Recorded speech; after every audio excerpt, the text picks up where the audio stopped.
subscribe. Драги мои, благодарам што сте тука и во ова втора епизода од мојата трета сезона. На самиот почеток ќе си ги поздравам луѓето кои ми помагаат за сето ова да изгледа вака. Тоа е Бека Костадинов, плац за половни автомобили, каде што можете да најдете за автомобил за сечи джеб. Тука ми се Верица и Саша Стевовски кои за тој автомобил можат да ја направат осигурување, а и сите можни полиси кои постојат, затоа не оставајте ништо на случајност, побарајте ги и добите нешто од нивните како се вика полиси. Тука е и Сашо Гогиевски, кој може да ви помогне при оптимизација на трошоците за струја и газ. Пред се човек со голем професионализам во она што го работи, така да колку што можете да заштедите, се е добре дојдено. Тоа ќе ви понуди најдобрата можна опција на добавувач. И на крај, ресторант Цуртраубе, фамилија Стефанови, кои може да ви понудат многу традиционални македонски јадења, подготвени со љубов, пријатна атмосфера и добар пречек услужлив персонал. Отидете едноставно и уверете се во сето ова што ја кажувам.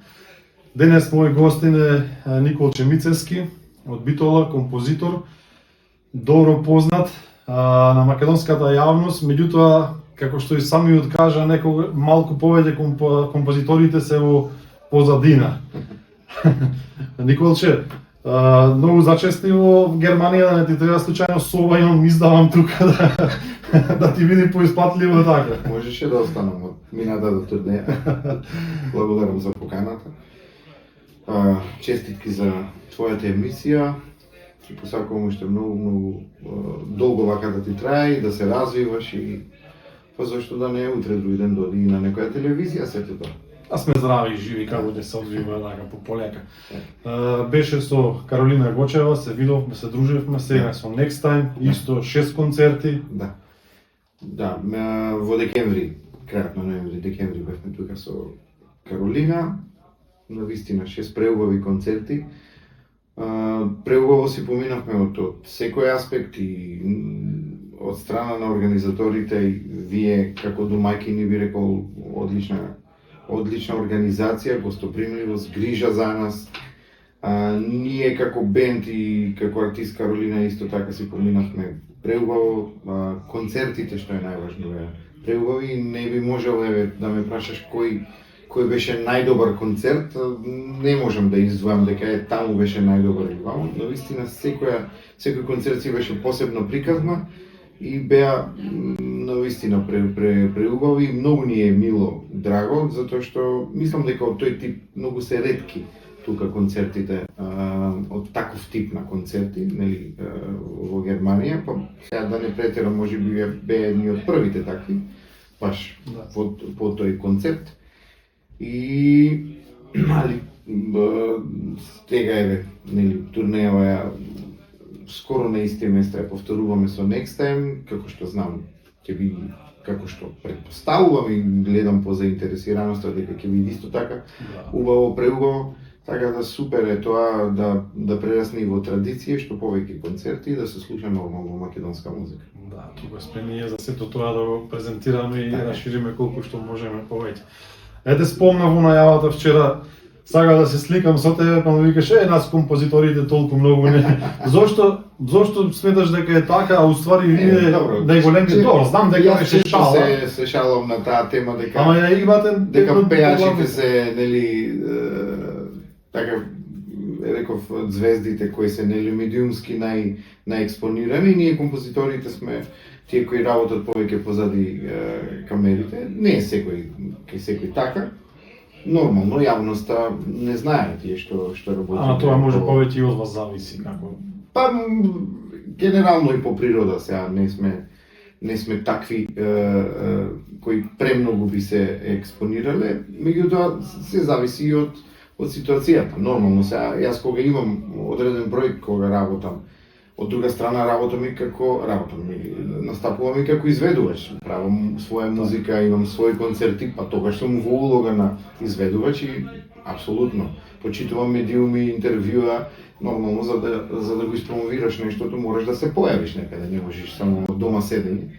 Така да, ама проектите кои ги работам за Каролина, за Next Time и други пејачи со кои се работувам, најчесто нормално тие си ги промовираат тие проекти и затоа јас секогаш се шалам, вие сте звездите, викам, одете, експонирајте се, ние само ќе работиме во студио. На крај, важно е што се сработува, колку се сработува, дали ќе излезам на интервју или нема да излезам или ќе ме препознаат, не ме препознаат, тоа некогаш не ми е важно.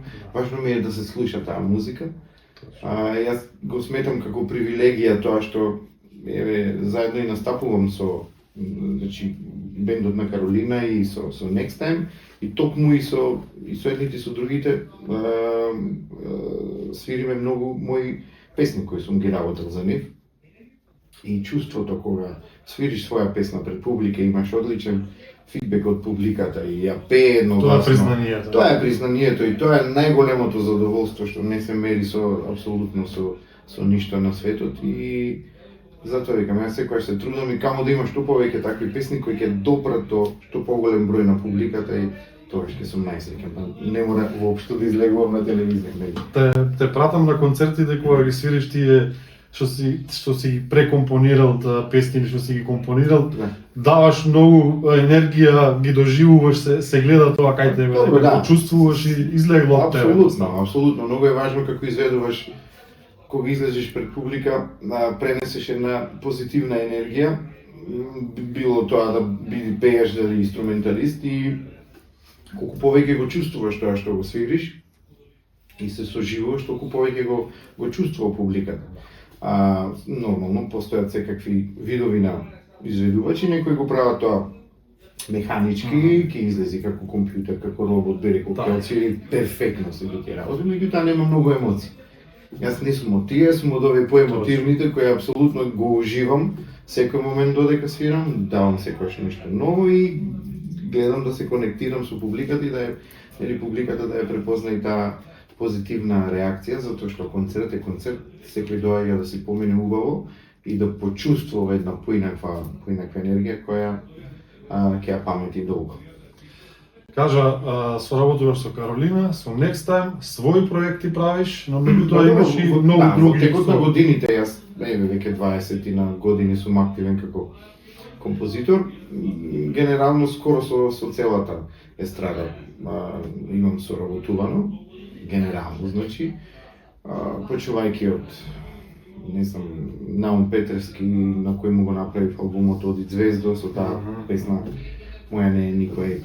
Така, натаму, порано бев активен повеќе по фестивалите, би рекол, кај што имав многу пејачи, кај што ми изведувале многу различни пејачи од, Мишко Крстевски, Зуица Лазова, Ленче Кукич и така натаму. Сега да не ги бројам сите. Да, не се заборави. Да, овие се само модел. Да, па знаете, тоа биле периоди. Кога почнав на почетокот, компонирав, например, студирав композиција на Факултетот за музичка уметност во Скопје.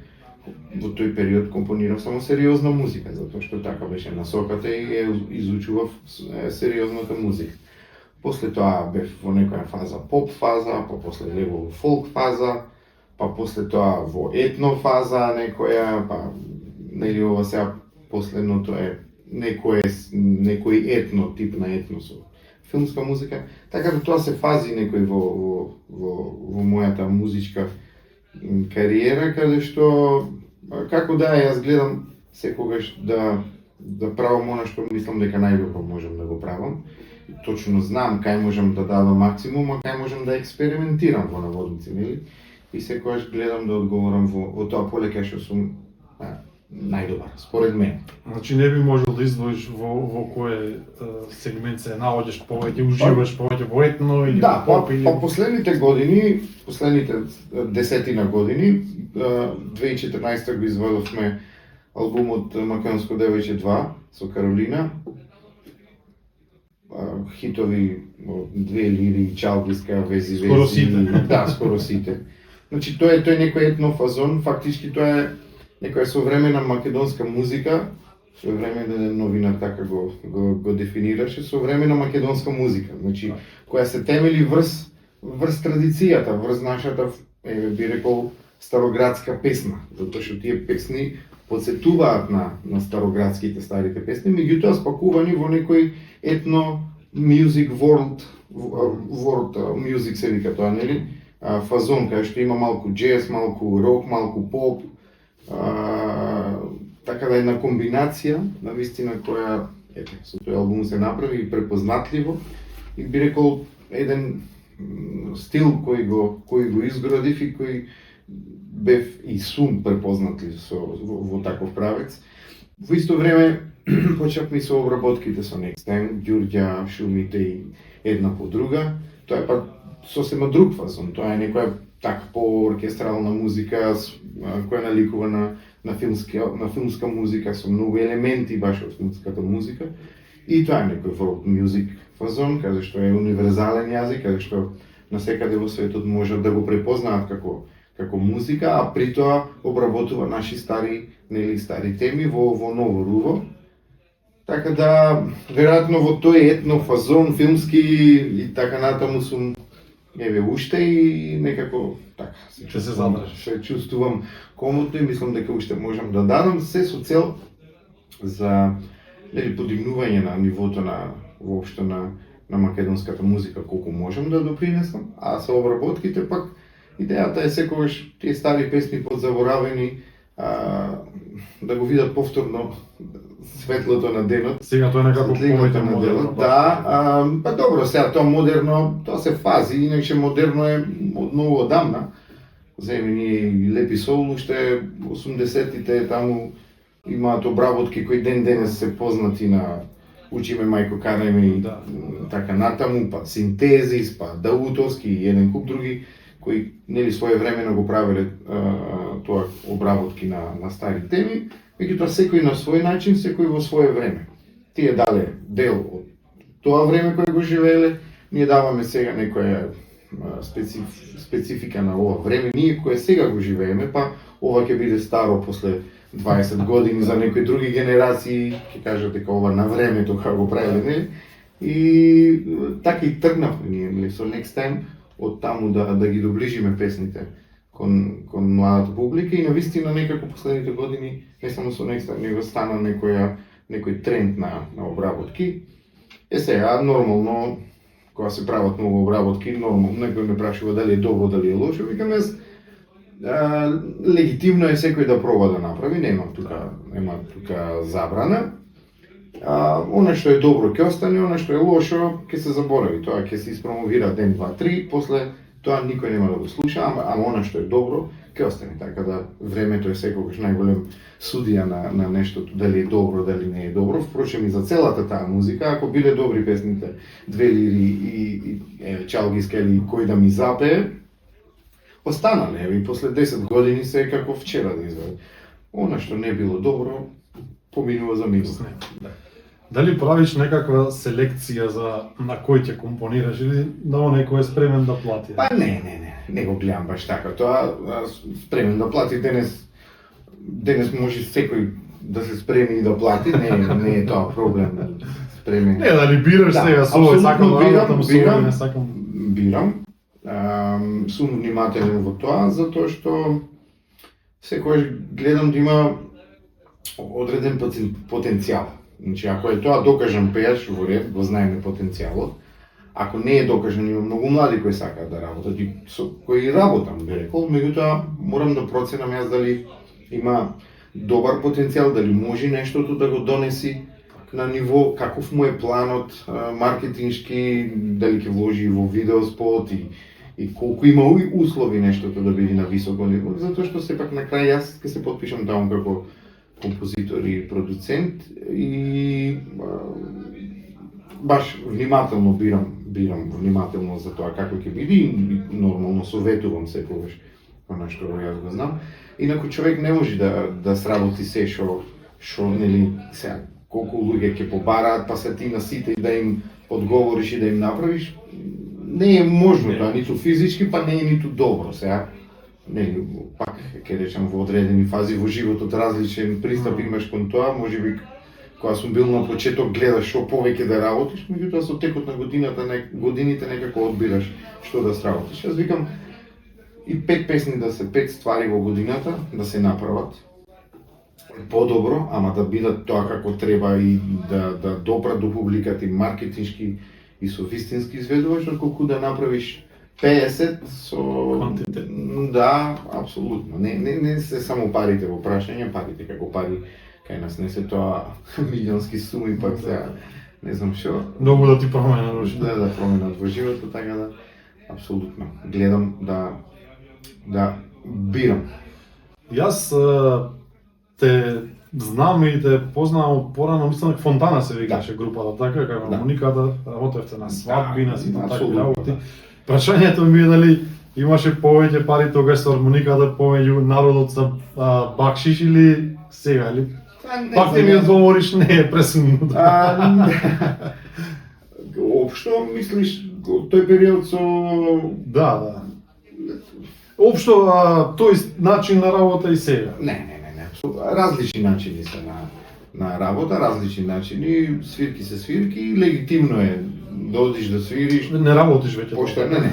6-7 години веќе не сум, затоа што дојдов во ситуација физички да не можам да постигнам, дали да свириш таму, дали да свириш концерт, дали да правиш музика и живеам во Скопје, свирките во Битола, па секој викенд оди враќај се по патовите, па мали деца, па знаеш, обврски и некако дојде работата да физички не можам да успеам.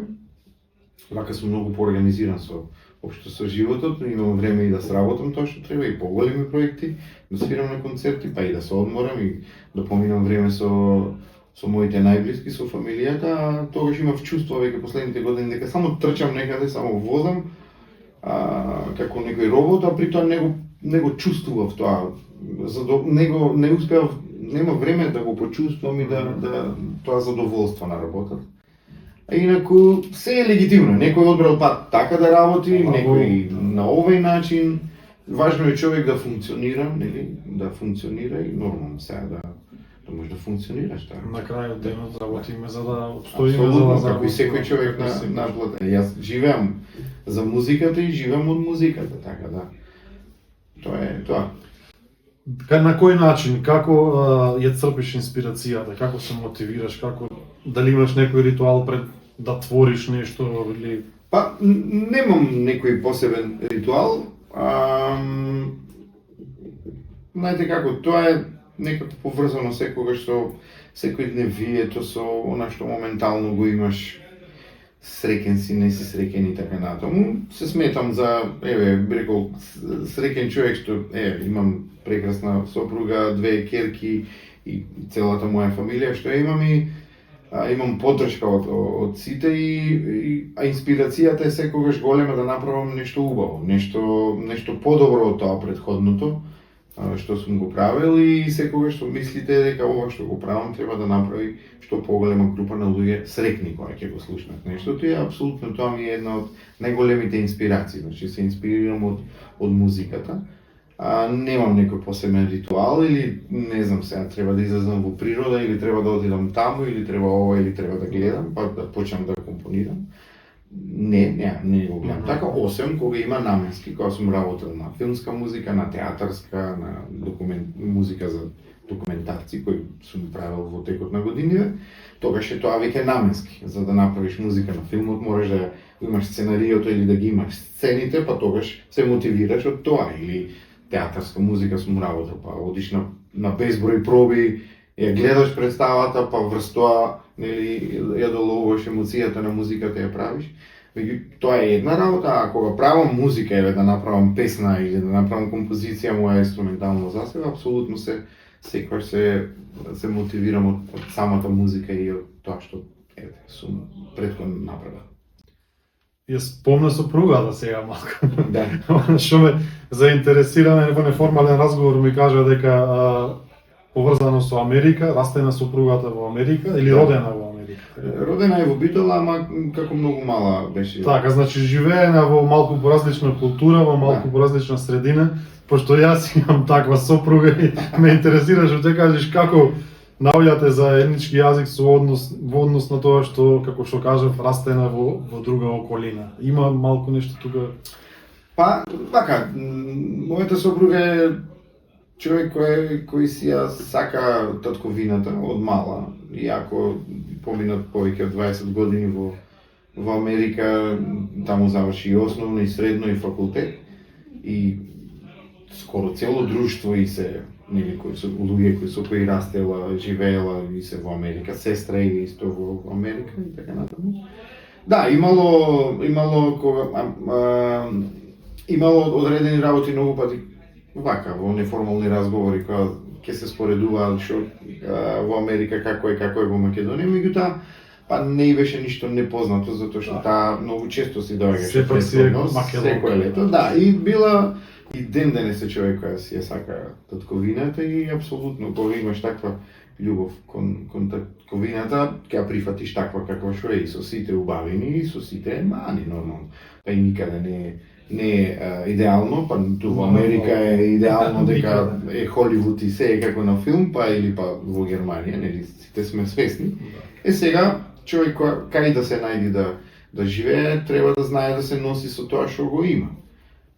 Маните е многу важно, недостатоците да научиш како да се носиш со нив, а за убавини. Секој знаеме да се навикнеме на убавина, така да немавме никаков проблем околу навикнувањето или нешто посебно да треба да се не знам, програмира. Нормално и фалеле низините најблиски родителите, сестра и другарки со кои растела, меѓутоа имало можност, сме оделе често, доаѓале тие, така да сме надополнувале. Значи, притисок нема за преселба и живење во Америка. Не. Ако имав тоа пред 15 години, 16. Значи тоа е тука дефинирано, зациментирано, се останува во Македонија. Да, апсолутно. Ја почитувам мојата работа. Потрошка имаш? Апсолутно и знаете, сме можеле да заминиме и можеме во секој момент, меѓутоа не е тоа така едноставно е да оставам се, јас тоа што сум работел тука, да го оставиш и да одиш во друга средина, кај што треба да почнеш од нула. Џабе ти имаш сработено толку, кога одиш во нова средина се среќаваш со нови луѓе, се од почеток. Тоа е веќе друга приказка и не дека не е можно, меѓутоа јас од Битола кога се пресели во Скопје ми требаше поименено 2-3-4 години за да влезам во кругот на луѓето, на музичарите, па направиш круг, па да влезеш, па да работиш. А камоли да смениш ти од Македонија во Америка, кај што од цел свет имаш луѓе, конкуренција и така натаму, не е едноставно. Сега веќе ептене комплицирано, ама еви пред 15 години, например, кога некогаш не се ни размислувало, ама и да се размислувало, била истата приказка. Треба да оставиш се, па да почнеш таму од почеток, па кој ти гарантира дека ќе успееш и така натаму. А дека ти ќе одиш во Америка и ќе работиш со македонски артисти и ќе функционираш, тоа е малце потешко. Тоа вака многу романтично звучи, меѓутоа во практика не е така можно. Никош ти посакувам успеси големи како на професионално, така и на приватен план.